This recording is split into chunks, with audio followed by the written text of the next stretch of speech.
सभा को सुशोभित किए हुए हैं पूजनीय स्वामी चिन्मयानंद जी महाराज, जो रामकृष्ण मिशन सेवाश्रम हरिद्वार से पधारे हैं और इस सभा को सुशोभित किए हुए हैं। मैं उनसे अनुग्रह करूंगी कि वो अपना आशीर्वचन प्रदान करके सबको अनुप्राणित करें।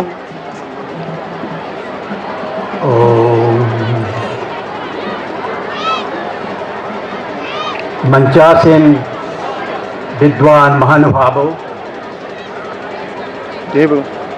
शारदा भट्ट के माताओं,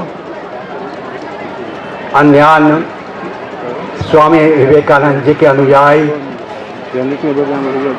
और मेरे बहुत प्यारे, मेरे हम साथी, मेरे हम सफ़र छात्र छात्राएं, ये बड़ी खुशी की बात है कि आज हम यहाँ पर एकत्रित हुए हैं स्वामी विवेकानंद की 150वीं जन्मतिथि के बारे में एकत्रित होकर उनके बारे में चिंतन करने के लिए। बड़ा ही आश्चर्य लगता है कि ऐसे एक सभा पे कोई बहुत बड़ा धनाढ्य या बहुत बड़े और किसी कला में प्रसिद्ध चित्रकार का या संगीतज्ञ के जन्म दिवस के ऊपर हम लोग एकत्रित नहीं हुए हैं। हम यहाँ पर एकत्रित हुए हैं एक नंगे त्यागी भिखारी स्वामी विवेकानंद के,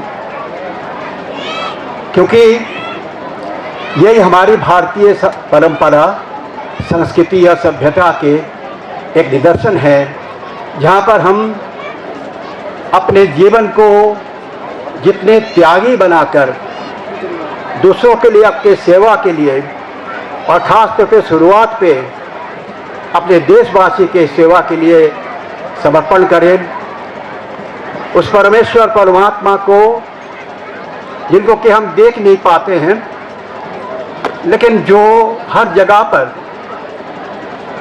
हर प्राणी में खास तौर पे, मनुष्य में खास तौर पे विराजमान हैं, उनमें उनको देखकर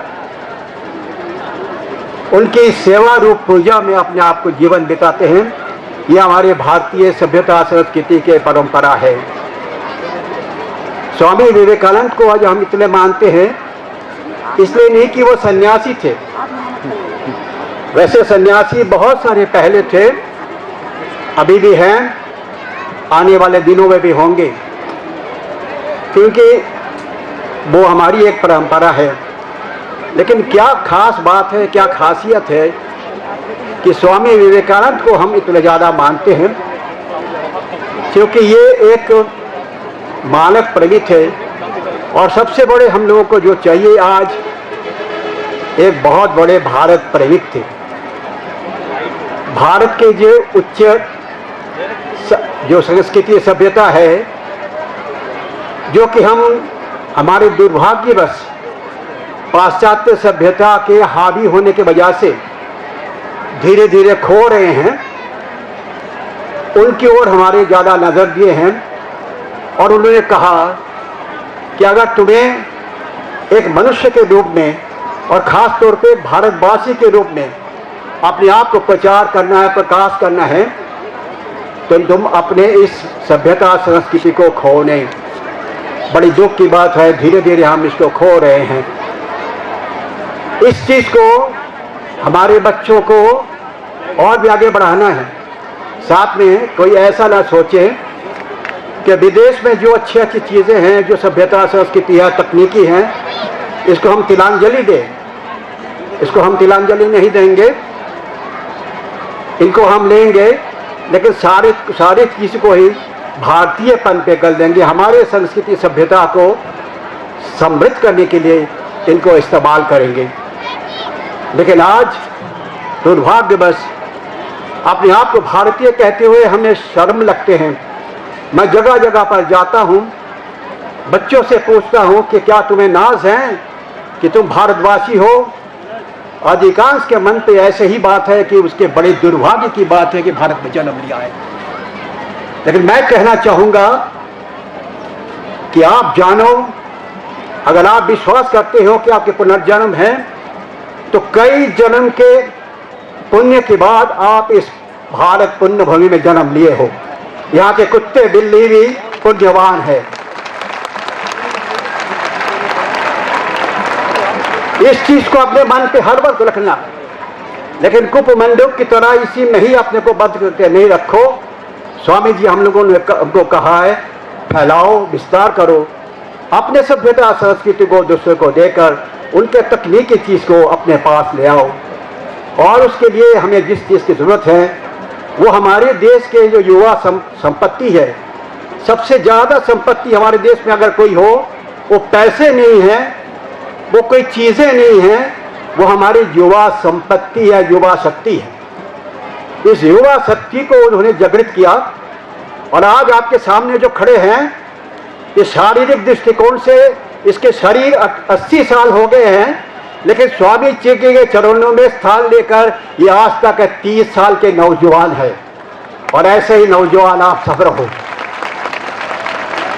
क्योंकि मन आपके ऊपर है और इस मन के कंट्रोल, मन के जो अधीन आपके ऊपर मन को अधीन रखना है, इसमें आपको हर वक्त ये सोचना है कि मैं युवा हूं, मैं अपने देश के लिए अपने जीवन को न्यौछावर करूं, और जब तक ये ना करूं तब तक मैं अपने को भारतवासी कहना के लिए काबिल नहीं हूं।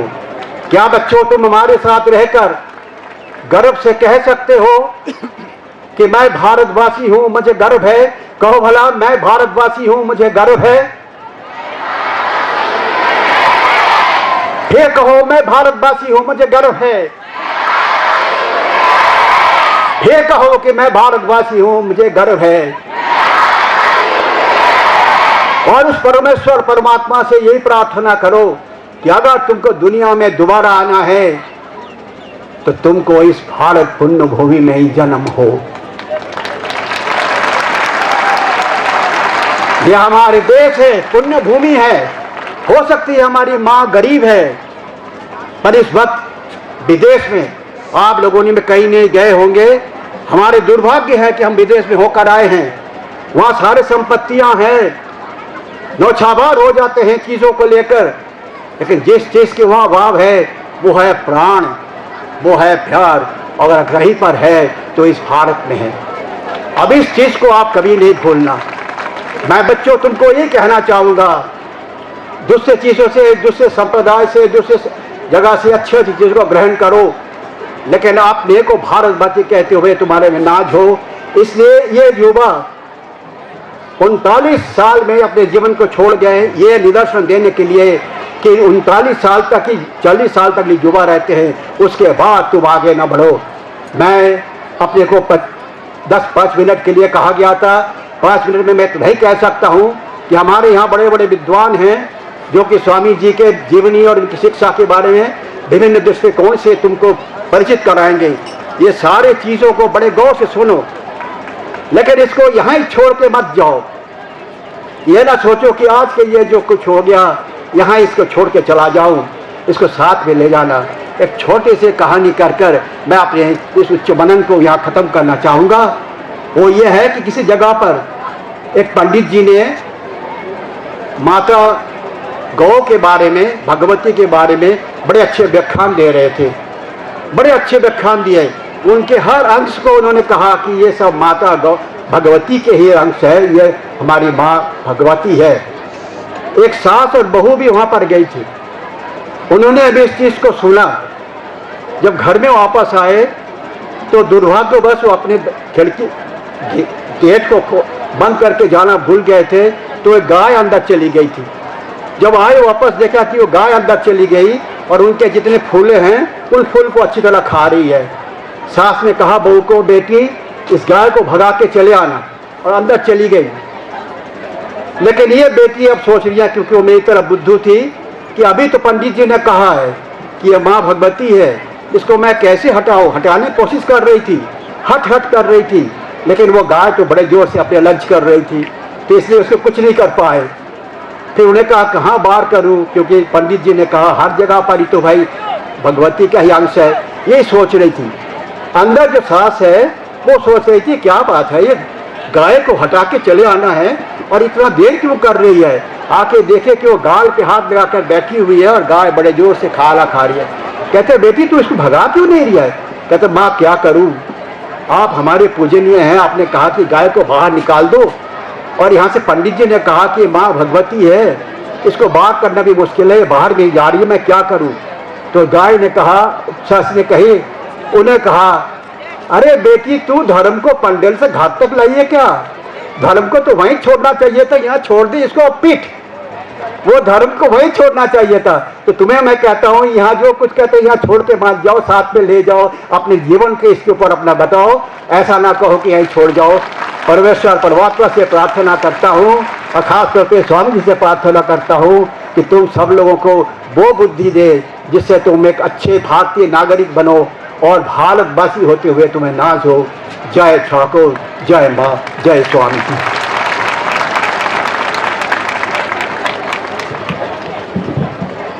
सुंदर होंगे देश बहुत से, बहुत बड़ी है यह धरती, पर अपनी माँ तो अपनी ही है, अमित प्यार जो है करती। इसी के बारे में अभी महाराज ने कहा।